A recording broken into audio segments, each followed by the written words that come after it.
За би энэ сонгон шалгаруул сайн муу болсныг бол хэлж мэдэхгүй. За ямар ч байсан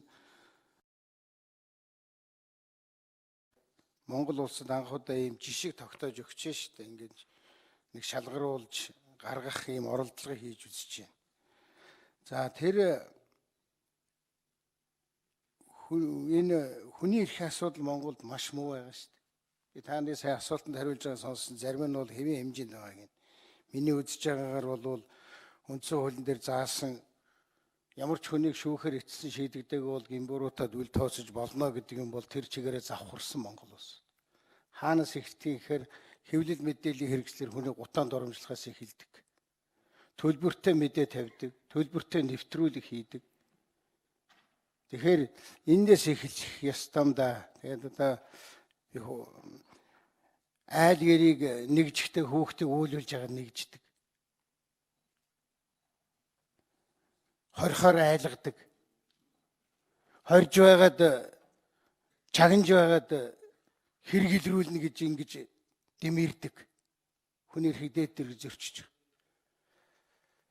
Ер нь бол хувь хүний нууц гэж байхаа байсан. Тагнан чагнана гэдэг юм бол хавтхаа зөвхөн төр засаг биш. Хувийн компаниуд хүртэл тагнадаг, чагнадаг болсон. Эрүүд шүүдэг болсон. Одоо эрүүд нь шүүхийн одоо хамгийн одоо том жишээ телевиз олон нийтэд бол ил тод болчихлоо шүү дээ. Маш их том дарамтууд байдаг. Хүнийг шоронд хийх өмнө аваачаад парнаас гавулж яагаад тэгээд хоол ундгүй байлгаж байгаа 5-6 цаг болгож байгаа тэгээд аваачиж 20 анги руу аваачаад. Би танад амьдралын жишээ хэлж байгаа. Та нарын энэ анкетыг уншихаар бол эрх зүйн талаар бол нэлээд тийм боломжийн юм л үзсэн сонссон юм шиг байна. А энэ цаас амьдрал хоёр бол их хоорондоо маш их хол зөрүүтэй байгаа шүү. Тэгэхээр та нар минь амьдрал руу орж хүмүүс яг эрхэн хаана их зөрчигдөж байна тэр газар руу тулж очиж боломжсон байдлаар ажиллаад юм хийхгүй дээ. Би Бямбар заргыг байхад ерөнхий сайд байхдаа хүний эрхийн зөрчил энэ 20 ангиуд дээр ийм байна гэсэн заа хийн гэсэн зарим нэг хийсэн зарим нэг хийгээгүй. Та нар зориг зүрх гаргаж алалцдаг үзэлцдэг газар очиж байгаа гэдгээ ойлгоорой. Бүгдээрээ сайхан гоё юм яриад эрх зүй яриад бүтэхгүй шүү. Хууль хяналтын байгууллагын энэ удирдлага эсвэл тэнд ажиллаж байгаа тэр мөрдөн байцаагч янз бүрийн хүмүүст хууль хяналтын байгууллагын хүмүүс хууль зөрчил хүлээлгдэг хариуцлага өнөөдөр Монгол улсад байхгүй болсон учраас даварсан өмнөх хүний эрхийн комисс тэрнийг ярьсаар байгаад алга болсон. Одоо Нямбатар сайд хийх юм уу мэдэхгүй байна. Прокурорын дэргэдэх мөрдөнг алга болгосон. Ингэснээр хууль хяналтын байгууллагын хүмүүс одоо зүгээр л ял завшаа сууж байгаа. Хэн нэгнийг тамалсан, эрүүдсэн, дарамтлсан, хилсээр хорьсон төр өмнөөс мөнгөний гаргаад сууж идэг. А нөгөө байцаагч тэнд ажиллаа хийгээ сууж идэг. Ийм амьдрал дээр бол амар юм байгаа шүү. Одоо цагдаа нар хүмүүсийг ямар нэгэн хэрэг төвөг тоглогдоод өглөө ирдэг, орой болтол суудаг. Зүгээр залхаан цээрлүүлдэг. Залхаан цээрлүүлэх гэхээр заавал одоо физически одоо зодож нүддэг юм ойлгоо. Үгүй. Зүгээр өглөө ирнэ. Орой болтол суулга. Хүнийг залхаад. Ийм мянган төрлийн одоо хүнийг алдаг хэрэгсэл байгаа юм байна энэ дээр анхаарч. Би тэгээ танаас нэг асуулт асууч. Энэ налахын замаар явж исэн бол Монгол хүний амьд явах эрхийг зөрчсөн нэг ийм аимшигтай юм надад харагдаад байна. Та нар тэр налахын замаар явж исэн үү? Тэгээ тэр налахын зам дээр сонгох уу та минута? За 1 минут алтаа үг шүү. Асуултанд гарахгүй байна. Энэ хууль хяналтын байгууллагын хүмүүстэй яаж хариуцлах вэ? Прокурорын дэргэдэх мөрдөг буцааж байгуулах юм уу? Эсвэл одоо өөр газар энийг хяндаг юм бий болгох юм уу? Авилгатай эмнэлгийн дэргэд байснараа энэ бол бүр алга болсон шүү дээ. Авилгатай эмнэлгийн шүүгч юм уу прокурорыг очихаар аятайхан байгаараа чам дээр хэрэг үүсгэсэн байгааг л дууссан. За тэгээд би нэг асуулт асууж байгаа. Тэр нь налахын зам дээр Монгол хүний амь насанд аюул учруулах юм юу байгаа юм бэ? Та нар анзаарсан уу анзаараагүй? Анзаараагүй бол хэлчих. Анзаарсан бол хэлчих. Сүнжид 6 дугаар микрофон. За налахын зам дээр хүний эрхийн зөрчил яг замын стандарт талаас гүйцэн хэсэгтэр л анхаарал хандуулах хэрэгтэй юм болов уу? Яг дээд хэмжээ бол тавьсан байсан. Урдны. За явж үзсэн. Гэхдээ би яг тухайлан энэ дээр хүний эрхийн ийм аюултай нөхцөл байдал байна гэдэгт тэгж анзаараагүй манай уучлаарай. За баярлалаа. За 7 дугаар микрофон. Мөнх цул.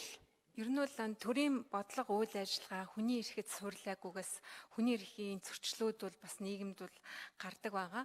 Тэгэхээр бол энэ налахын замч бай энэ дээр бол одоо иргэдийг одоо энэ юунд бол оролцуулаагүйгээс ч гэдэг юм уу би бас нөгөө хөгжлийн бэрхшээлтэй явган хүмүүс явах тийм зам юу нь бол бас харагдахгүй байсан. Тэгээ энэ дээр бол бас хүний эрх ягуун хүн яг дугаатай хүн явахтай хөгжлийн бэрхшээлтэй хүн явах энэ асуудлыг бас яриад байгаа гэж бодож байна. За 5 дугаар микрофон. Инколд нэр дэвшигч хариулъя.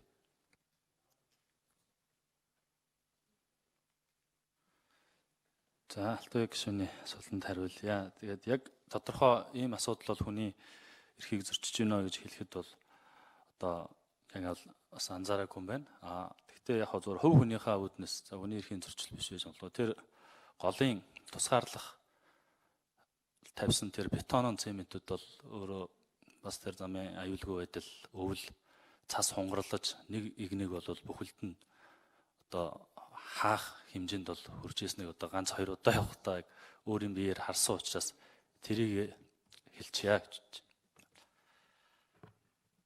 За 3 дугаар микрофон. Нарантой нэр дэвшигч хариулъя. Машин барьдаггүй, налахын замаар явж үзээгүй. Уучлаарай микрофонд хариулна та. За. Машин барьдаггүй, налахын замаар явж үзээгүй. Юунаас нь ашиглалтанд орсноос хойш нэг л удаа явсан. Тухайлан энэ асуултан дээр бол надад хариулах зүйл байхгүй.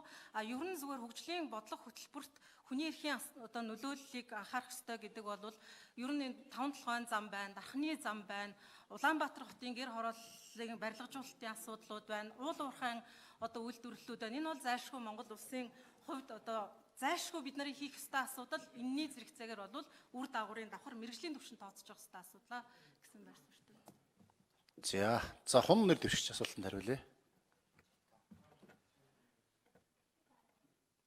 4 дугаар микрофон.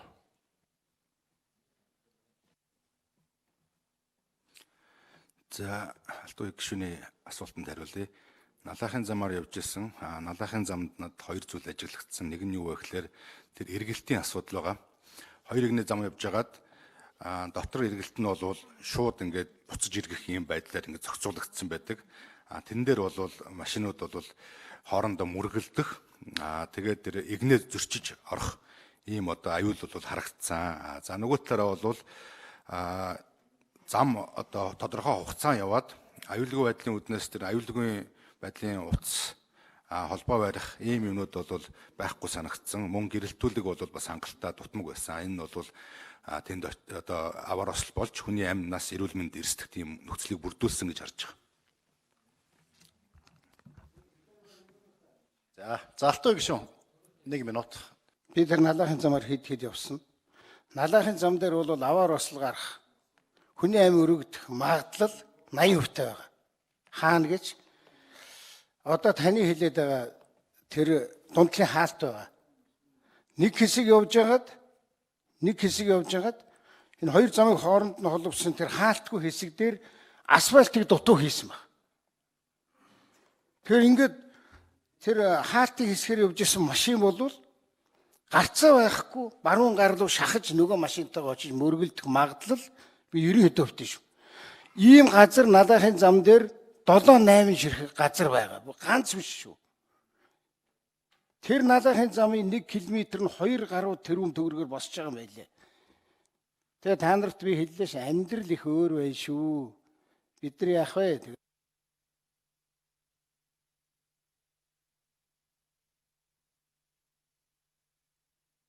За Алтуй гишүүний бас хэлж байгаа захиа даалгаврыг анхаараараа манай нэр дэвшигч нар. За одоо инквер гишүүн асуултаа асуулж халаа. Нямбатар гишүүн. Юу сайд прокурорын мөрдөнтэй холбоотой асуултанд хариулъя. За би Алтуй гишүүний асуултанд жил болгон хүний эрхийн тайлан илтгэл улсын хурал дээр хилцдэг хүний эрхийн олон улсын байгууллагуудад бид нар бас тайлан ихтгэлүүдэд хамгаалдаг. Яг энэ цаг үед бид нар Швейцарын Женев хотноо Нэгдсэн үндэсний байгууллагын хүний эрхийн зөвлөлийн хүний эрхийн төлөв байдлыг хянан хэлэлцэх ээлжид одоо нэгцэн хилцүүлэг болж байгаа. Энд Монгол улс бас тайлангаа хамгаалж онлайнаар оролцож байгаа. Яг энэ цаг үед хүний эрхийн үндэсний комиссийн гишүүдийг ийм томилох одоо хурал болж байгаа нь бас цаг үе их олсон ийм хурал болж байна гэж ойлгож байгаа. Маргааш манай тайлан хамгаалалт онлайнаар ингээд дуусна. За би Алтан уяг гишүүний асуултанд маш товчхон хариулъя. Энэ бол хүний эрхийн үндэсний комисс энэ прокурорын мөрдөх албыг бий болгох эрх зүйн тогтолцоонд санал дүгнэлтдэг болохоос биш. Энэ бол өөрөө засгийн газар хууль боловсруулах гэмтрэхтэй тэмцэх төр чиг үүргийнхээ хувьд бид нар бас тодорхой бодлогоодыг гаргахаар байгаа.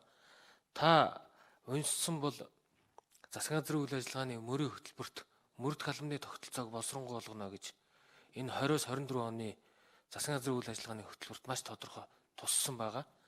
За бид бас гадны улс орнуудын туршлагыг судалж байгаа.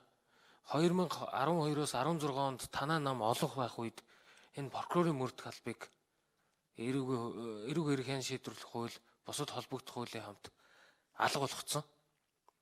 Тэгээ бид нар 17 оны 7 дугаар сарын 1-ээс хүчин төгөлдөр үүслэх эрүүг эрхийн шийдвэрлэх хуулинд бас энэ тогтолцоог эргүүлж оруулж ирэх гэсэн боловчийг парламент дээр бас олонхын дэмжлэг авч чадаагүй. Одоо бид ямар байдлаар судалгаа хийж байгаа вэ гэхээр Монгол улсад мөрдөх албаны одоо тогтолцоог боловсронгуй болгох талаар гадны улс орнуудын жишгийг харьцуулсан байдлаар судалж үзэж байгаа. Энэ мөрдөх алба гэдгийг бол ерөөсөө харилцсан нөгөө чек баланстай байгуулахгүй бол нэг байгууллагад эсвэл олон байгууллагуудад хугаас тараан байршуулснаар хүний эрх хангагдана гэдэг тэр өрөөсгөл ойлголтоос бид нар бас салах ёстой мэлээ. Одоо 3 байгууллага мөрдөх чиг үүргийг хэрэгжүүлж байгаа. Нэгдүгээр цагдаагийн байгууллага, хоёрдугаар тавилгатай тэмцэх газар, гуравдугаар тагнуулын эрхийн газар. Таны ярьдаг тэр шудраг усын хонгил гэдэг бол нэг институцэд эрүүгийн хэрэг үүсгэх, мөрдөн шалгах, шүүн таслах эрх мэдэл төвлөрөхөөр л энэ маань нөгөө хүний эрх зөрчигдөр бүх боломжууд бүрдэж байгаа л гэж харж байгаа.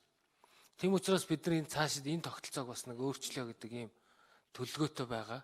Эхний ээлжинд бидний хамгийн өмнө тулгамж байгаа асуудал бол шүүхийн тухай хуулиа энэ 11 сарда багтааж батлаад араас нь мөрдөх байгууллага түүний эрх зүйн орчин боловсронгуй болгох, тусгай субъектуудын үйлддэг хэргийг тусад нь шалгадаг байгууллагуудыг бий болгох энэ чиглэлийн одоо хилцүүлгүүдийг зохион байгуулж тандан судалгаа явуулах, хууль тогтоомжийн хууль заасан хилцүүлгүүдийг өрнүүлэх ажлуудыг хийнэ. Энэ дээр бас таныг идэвхтэй оролцоно гэдэгт итгэж байна.